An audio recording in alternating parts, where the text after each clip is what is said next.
मान लीजिए आज कुंभ की शुरुआत हुई है, लेकिन ऑपोजिशन अब कुंभ पे भी सवाल उठा रहे हैं। देखिए, अपोजिशन को तो कोई मामला है नहीं, तो कुछ न कुछ तो करते ही रहेंगे ना।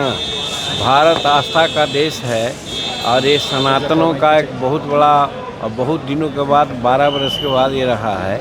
और ये सर्वधर्म समभाव तो हम कह ही सकते हैं, इसमें किसी को कोई रोक नहीं है। सभी जाति धर्म के लोग आते हैं, सब प्रकार के लोग आते हैं। तो ऐसे जगह में तो उनको भी डीप लगाना चाहिए, नहाना चाहिए, ताकि कुछ भी गड़बड़ किए हो तो सब धुल जाएगा। तो वैसी परिस्थिति में इसमें राजनीति नहीं करना चाहिए। सबको आकर के वहाँ पर इस कुंभ में, और इसका आर्थिक भी है, जैसा कल हम सुन रहे थे कि 2 लाख करोड़ से ज़्यादा का इसमें आर्थिक लेन देन होगा। तो ये भारत के लिए और उत्तर प्रदेश के लिए बड़ी चीज़ है, इसलिए इसको नकारना और राजनीति करना उचित नहीं है। दही चूड़ा का समय है मांझी जी, और बिहार में फिर से कहा जा रहा है कि खेला होगा। विपक्ष ये कह रहा है कि नीतीश जी फिर इधर उधर इसी आशा पर वो जिंदा हैं बेचारे। वास्तविकता तो कुछ है नहीं, तो कुछ इसी तरह से कह के वो जिंदा रहें। देख लीजिएगा, दही चूड़ा भी पार होगा ही। सबकी शुभकामना देते हैं दही चूड़ा का। क्या लगता है कि जो दावे किए जा रहे हैं वो पूरी तरीके से बस भ्रम फैलाया जा रहा है? एकदम भ्रम फैलाया जा रहा है। एक उसको कहा जाए 100 नहीं, 200 नहीं, 1000% गलत वो लोग बोल रहे हैं। यहाँ पर किसी प्रकार की कोई बात नहीं, जिसको खुद माननीय नीतीश कुमार जी ने बहुत स्पष्ट कर दिया है। अरविंद केजरीवाल ने जो यूपी बिहार और पूर्वांचल के लोगों के लिए जो बयान दिया था और फेक वोटरों का जिक्र किया था, उस बयान को कैसे देखते हैं? क्या बयान दिया था? हम तो नहीं सुने। उन्होंने कहा था कि फेक वोटर बिहार और यूपी से प्लांट कर रही है बीजेपी दिल्ली में। देखिए, जो बाहर के लोग आए हैं, बाहर से रह करके यहाँ पर अपना वोटर में लिस्ट में नाम लिखा दिए हैं, या जिनका न लिखाया हुआ है, दोनों तरफ से जब तजवीज़ करके नए ढंग से सोच करके जो उचित है उसको रखना है, अनुचित है उसको हटाना है, तो इसमें राजनीति कौन बात की है? तो समझने का फैक्ट पर है, तथ्य पर आधारित है, कागजात पर आधारित है। तो इसमें किसी प्रकार का कोई बातचीत तो नहीं होना चाहिए। बिहार में कहा जा रहा है कि डीके टैक्स की वसूली हो रही है मांझी जी, क्या लगता है? अभी लंबे वक्त से बिहार की राजनीति कर रहे, डीके टैक्स वसूली जा रही है। पहले आरसीपी, अब डीके टैक्स। तेजस्वी लगातार कह रहे टैक्स वसूला जा रहा है। अब उसमें कहीं कोई तथ्य है क्या? अब हर चीज़ का जवाब दिया ही जाए? कोई ज़रूरी नहीं है कि हर चीज़ जो आप लोग कह रहे हैं और सुन रहे हैं उसका जवाब ही दिया जाए। अच्छा, हम पार्टी दिल्ली में चुनाव लड़ेगी क्योंकि आपके सहयोगियों को वहाँ टिकट मिलने की हम लोग प्रयास कर रहे हैं, हमारे लोग वहाँ लगे हुए हैं, प्रदेश अध्यक्ष के लोग, और हमने भी बातें की है, हमारे राष्ट्रीय अध्यक्ष ने भी बात की है।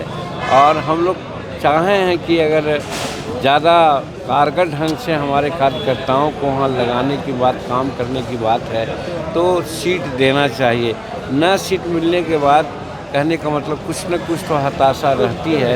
वैसी परिस्थिति में जो हमारे वर्कर हैं हिंदुस्तानी अवाम मोर्चा सेकुलर पे, जो मैंने एनडीए के लिए काम करेंगे, उनको उत्साहित करने के लिए सीट मिलना चाहिए हिंदुस्तानी अवाम मोर्चा। सर, कितनी सीटों के लिए आप लोगों ने कहा है? और कुछ है नहीं ना।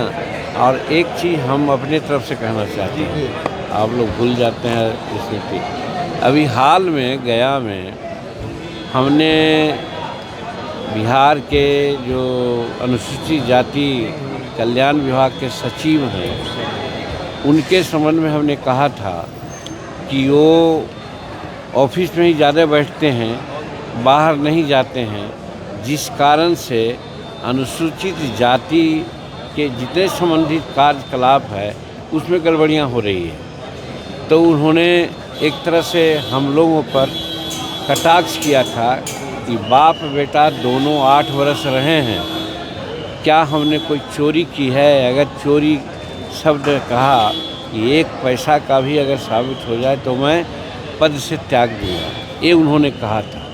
मैं समझता हूँ कि ये स्टेटमेंट उनका एक राजनीतिक स्टेटमेंट है, ऐसा नहीं देना चाहिए। लेकिन हम उनको समझाना चाहते हैं आप लोगों के माध्यम से। दूसरे जगह की बात मैं ही बोलता हूँ, हम अपना गांव में एक अनुसूचित जाति आवासीय विद्यालय स्वीकृत करवाया है, वो चल रहा है। जानते हैं वहाँ पर सामानों की जो आपूर्ति होती है या हुई थी, उसमें एक संवेदक ने ऐसा घटिया किस्म का सामान, खास करके वो जो गोदरेज होता है, वो आपूर्ति कराया था, जिसका दाम मात्र 6,000 7,000 है और बुक किया जा रहा था 45,000 और 46,000। जब हमारे संज्ञान में आई बात तो हम वहाँ के प्रिंसिपल को कहा कि गलत सामान लीजिएगा तो आप फंसिएगा। तो उन्होंने गलत सामान नहीं लिया, दूसरा सामान माने दूसरा गोदरेज आया लड़कों का, वहाँ पर उसमें उपयोग हो रहा है।